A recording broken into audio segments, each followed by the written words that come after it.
Hello, everyone. Welcome. MTL Sports here. We're on episode 155. Told you we have some NBA coming up, and today is the day, folks. All right. Playing games start tomorrow. We're recording on Monday. They start on Tuesday, and they go throughout the week. I think the last games on Friday are like the last two in, I guess. So we'll go over our predictions for the playing games, plus some NBA news also happened. So we'll have to touch on some of these things. Plus, UFC 314 happened this past Saturday. Did our picks win? Did they lose? We'll let you know. So, all that being said, guys, stay tuned.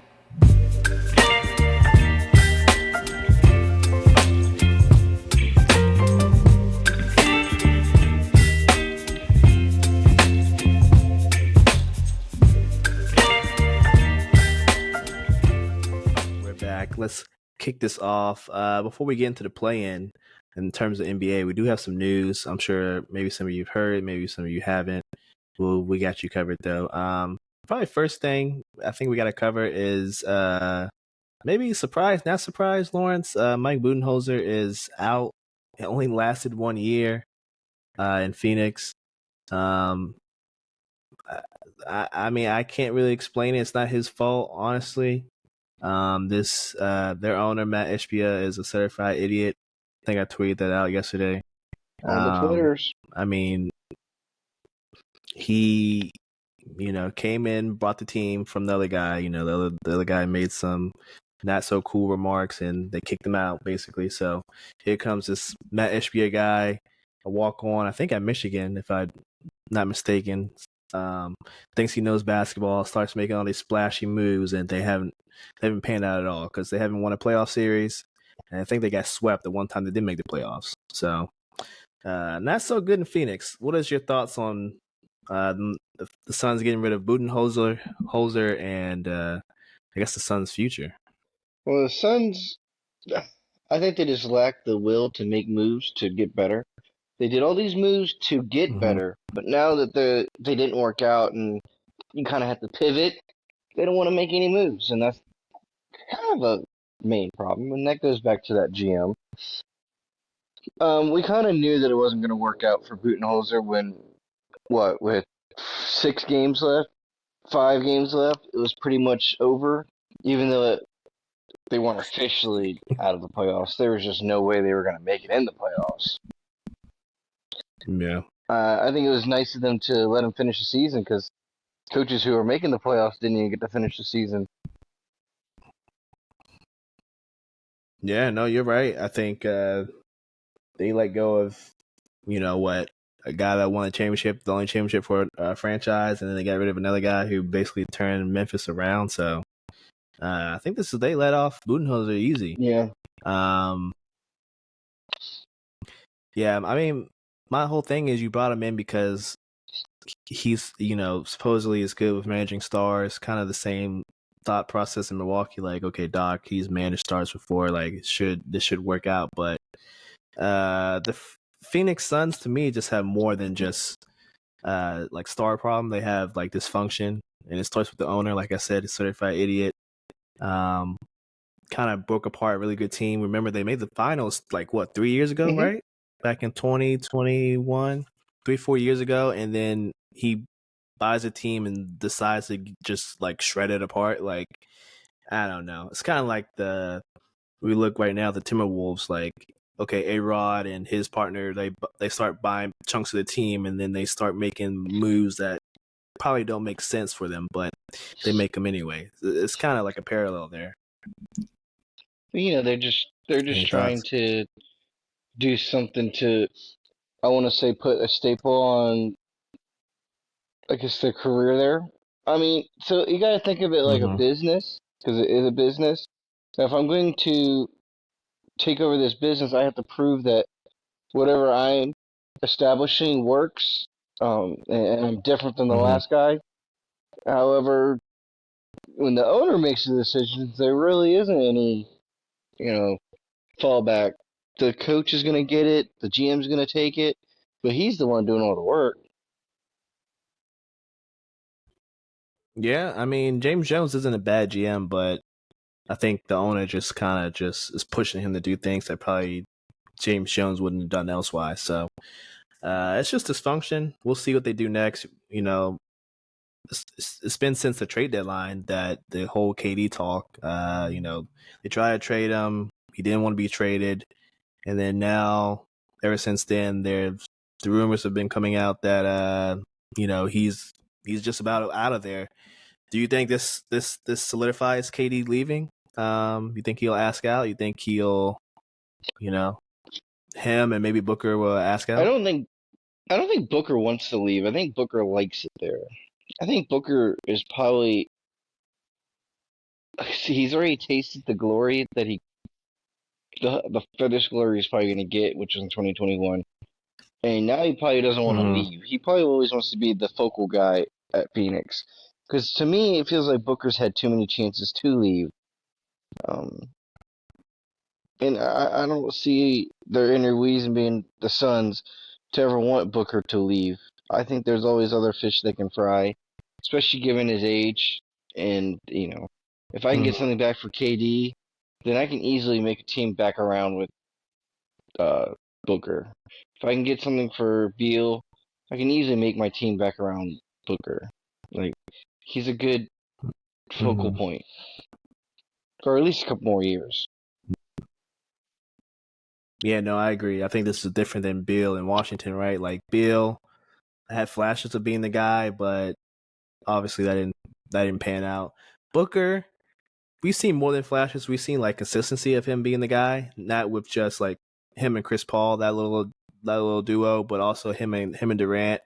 But for the most part, it's Booker's team, but Durant he'll take over from time to time. So I agree with you. I think Booker stays. Durant's 99.9% leaving unless something crazy happens.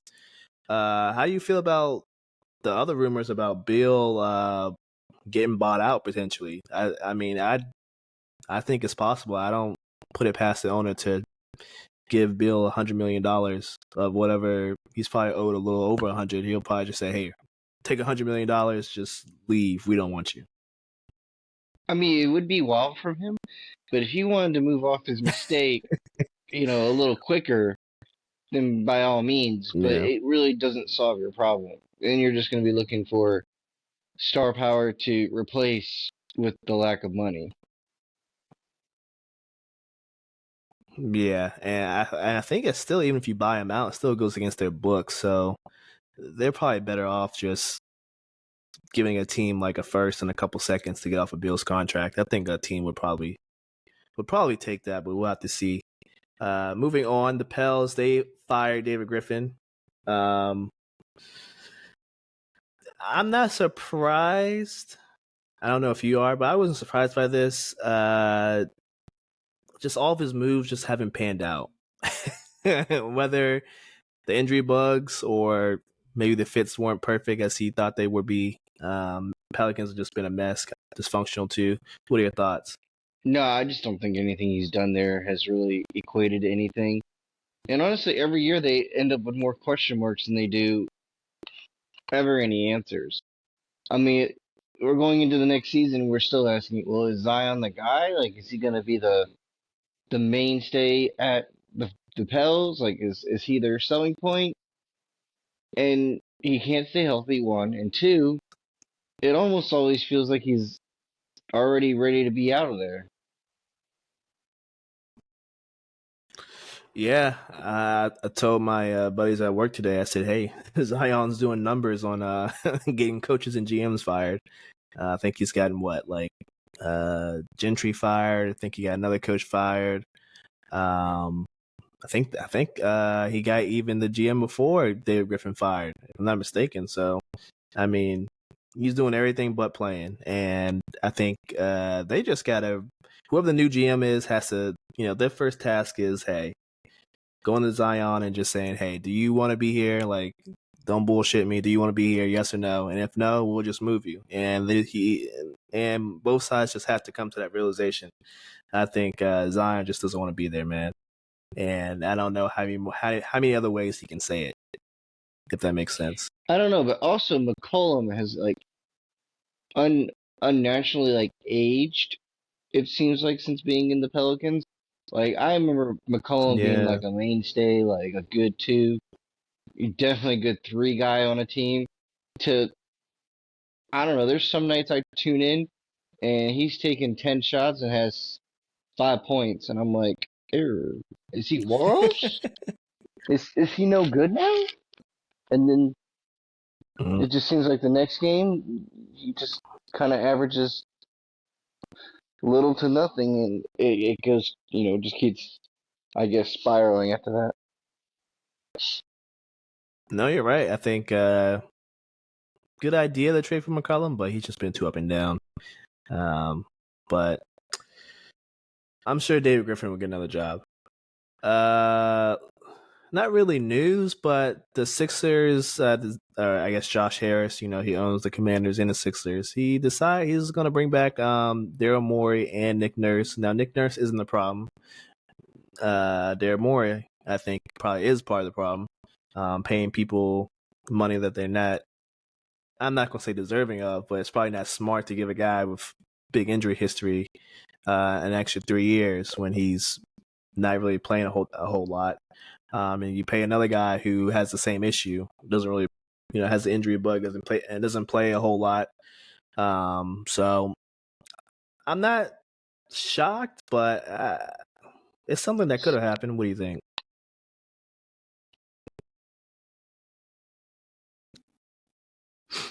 Or do you just think Josh Harris is just loyal to a fault with Daryl Morey because I guess Morey has some pedigree, but he hasn't won anything? Hello, hello. Sorry about that disconnect there. Oh yeah, we got you. Yeah, so you're asking about Daryl Morey. I mean, let's face it. I don't think adding the piece of Paul George was really the answer, especially Mm-hmm. when you kind of saw Maxey turn it up last season. And watching the last few years of Paul George, he's not the same Paul George that you thought you were going to get from the Indiana days or even the OKC days, because his Clipper days were not the brightest. And then it just seemed like Mm-hmm. every single move they ever made, it was almost always for like an offensive, non-defensive playing piece. And they were going to You're roll right. with that, and they were going to score a bunch, and they were just going to, keep the pace up. And then, there was pieces like Thibault that was there, super good defensive piece, Mm-hmm. just didn't work out. And maybe it was because there was a Ben Simmons distaste in the mouth, and they try to, pivot completely because that part of the process didn't work. But it kind of just turns out that the full process hasn't worked because the guy you kind of made the centerpiece has played half the time. Honestly, I think it was less than half. So you really haven't gotten the full extent you can out of your process. Mm-hmm. No, I think you're right. I think he just doesn't really put teams together well. And I mean, the Houston team got close a couple times, right? They pushed Golden State with KD to Game 7, but Chris Paul, I think his hamstring gave out in Game 6, so they ended up losing that. So they've gotten close. Some of his teams gotten close, but just the makeup of his teams don't really. I mean, they usually have good regular season success, but postseason wise, not really. So I don't know what Josh Harris sees in him, but maybe he doesn't want to pony over buying out his contract because now he has two teams to take care of. So who knows? I think I saw the NBA news. Play-in starts tomorrow, like I said. I believe the first game is Memphis Golden State. We can just double check on the I scores think though. technically, Actually, no, it's the yeah, Hawks Magic. technically it's the same day, but it's Hawks Magic. Hawks Magic TNT.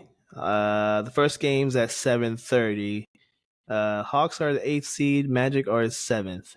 Who do you have winning this one? Personally, I have the Magic winning only because they're at home, and we saw what kind of a Yeah. defensive threat they are at home. But I'm actually not surprised if Atlanta pulls off an upset on the road.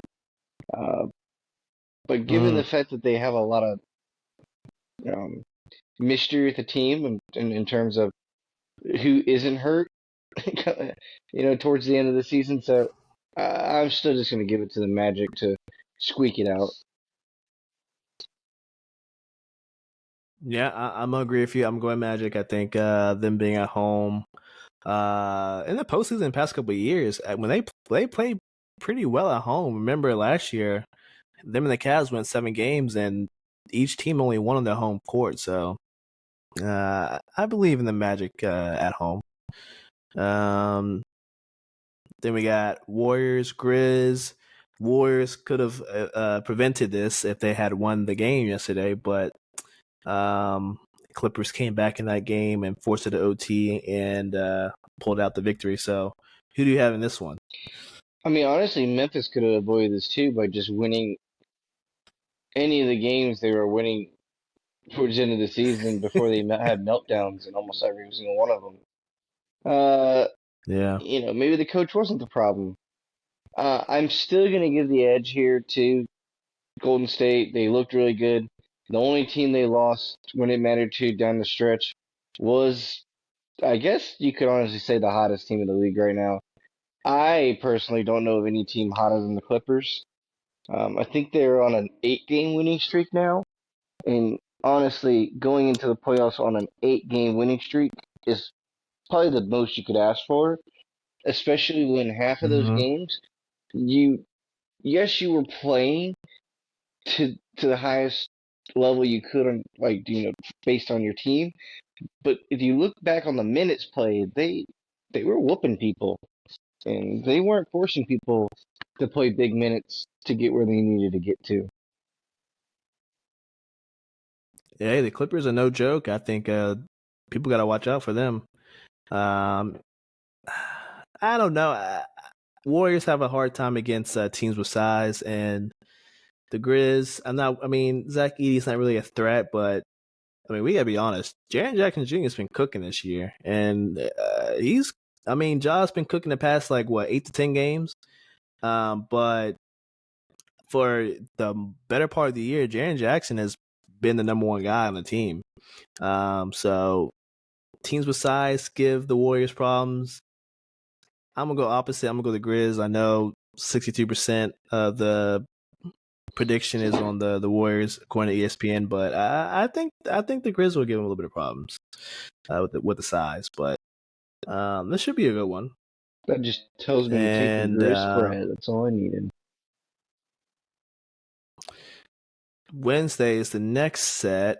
We got the 8-9 or the 9-10 matchup. So first up, unfortunately, my Heatles versus the Bulls. The Heat lost to the freaking Go Wiz yesterday, even though Jaime Jaquez dropped a 40-piece all flats. Still lost to a last second shot by Bud. Shout out to him.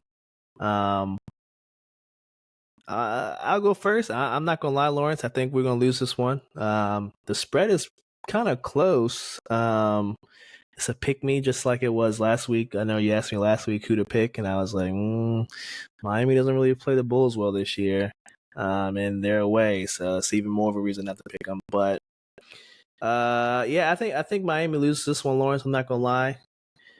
I think it's better for them to lose and win 2 games and get murdered by the Cavs. So I'm gonna go Bulls.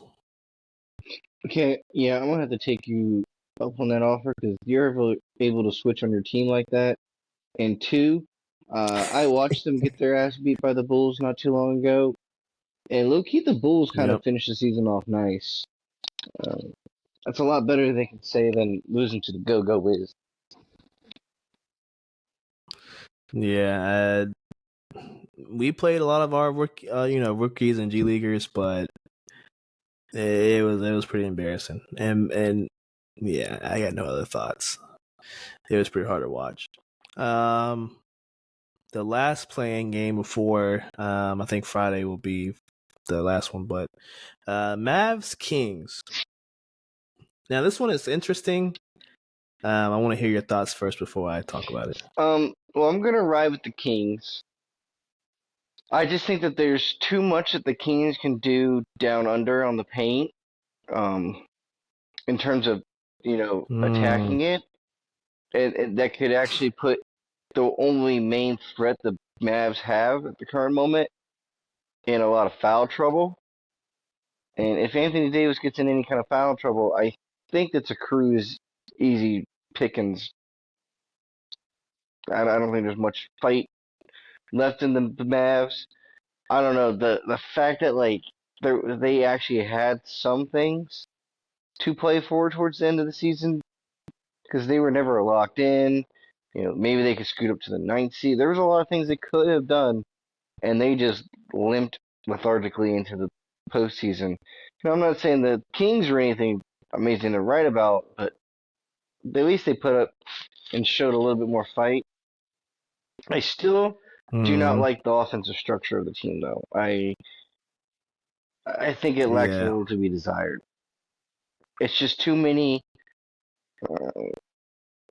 guys that like to hang around mid range. No, I get that. I get that. The current makeup isn't the best, but they definitely can address it in the off season. Yeah, I was going to lean towards the Kings too. I think the Mavs. I mean, we look at the last five. I mean, they only beaten the bad team, and against the good teams, they're getting crushed. I mean, it's not even close. So, with no Kyrie and Klay Thompson kind of being shaky, and same with Anthony Davis being shaky, and then if he gets into foul trouble, which Big Sabonis, he plays close to the rim. He's not really a stretch 4 or 5. He'll play close to the rim and tries to get easy buckets. So I think the Kings got this one. The Levine DeMar combo, um, they're pretty lethal.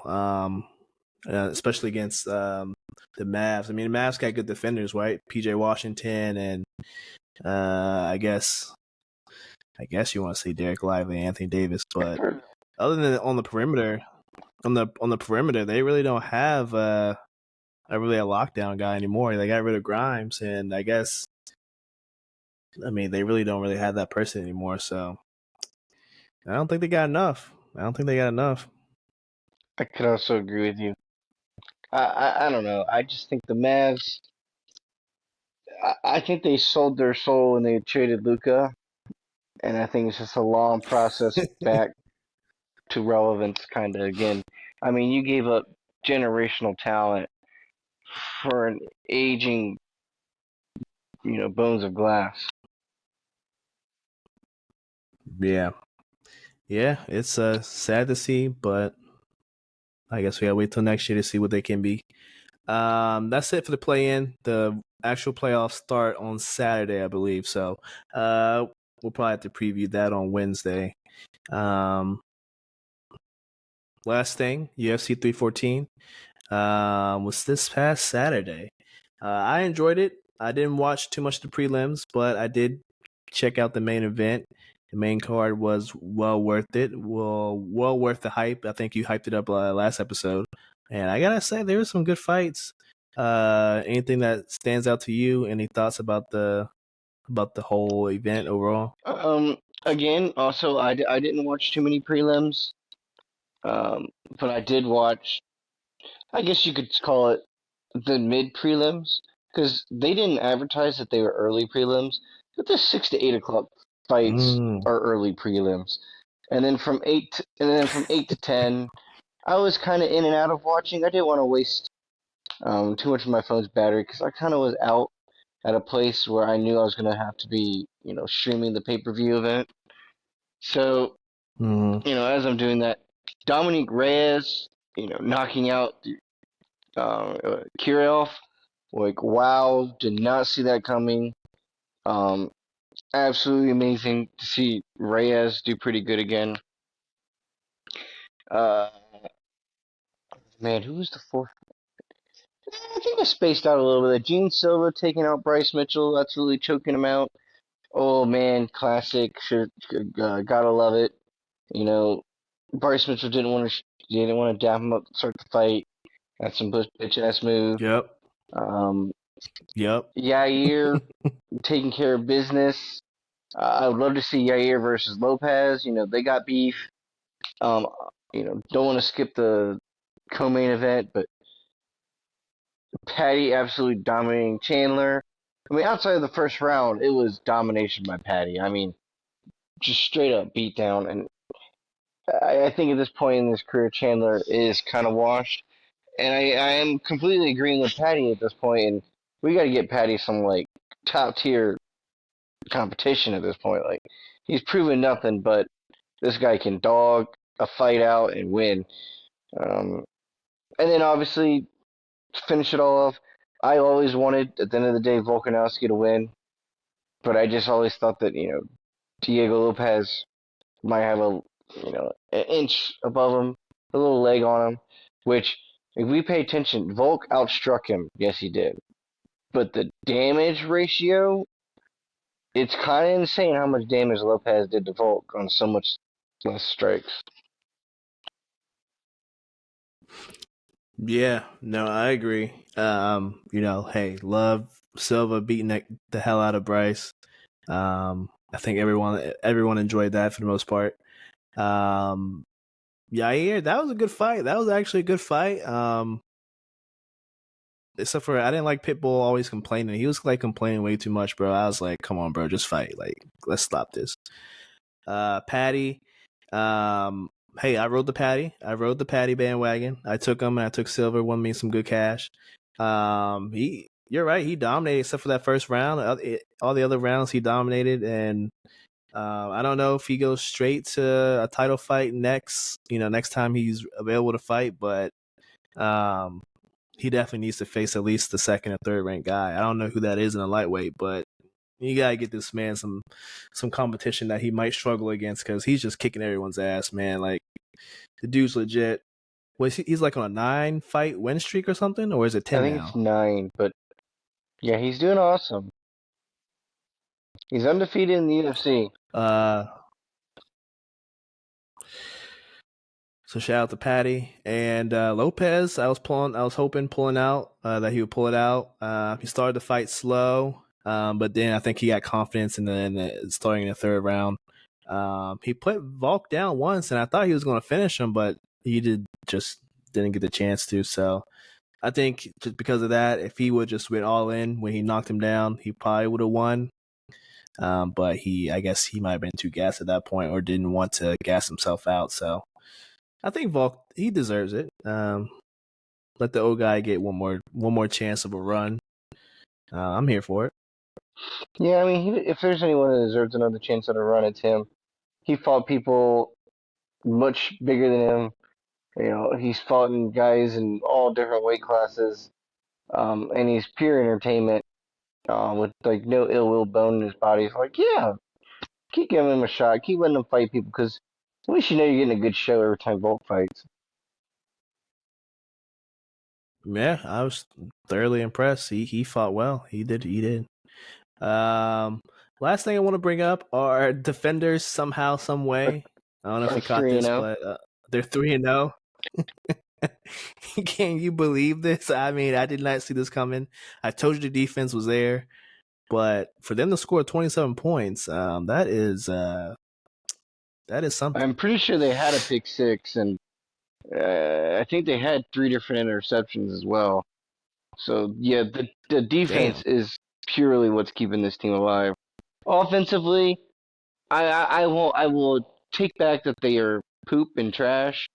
They are not like the worst Mm-hmm. offense I've ever seen because there's definitely some worse ones in that league. But I wouldn't say the offense is really anything that special as well.